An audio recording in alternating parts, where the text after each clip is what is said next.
Welcome to the Slop Temple. We pray this video helps.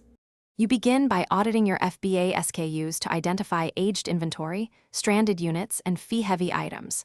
Once you know quantities and conditions, choose a path: removal to your address, disposal, removal to a prep center, or create a clearance listing. Make sure to prepare records, SKU, exact quantity, weight, and condition, so Amazon forms and carrier labels match. You'll start the first removal order now. Complete billing and pickup information immediately so Amazon can process quickly and avoid extra storage fees. Once the removal order is submitted, choose parcel or pallet return based on volume and cost and confirm your carrier details. This reduces delays and unexpected fees. At the same time, run clearance tactics. Create a clearance listing, apply coupons, lightning deals, or multi-buy discounts, so remaining units sell instead of returning. Make sure to coordinate prep.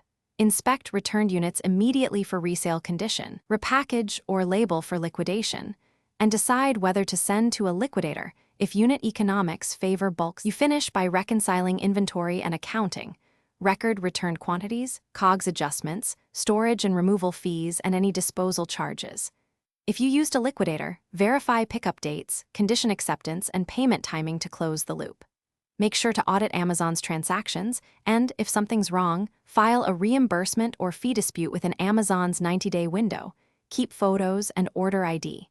If fees are misapplied, escalate with documented evidence to recover costs and prevent repeat errors. Thanks for watching. Consider subscribing if we helped you.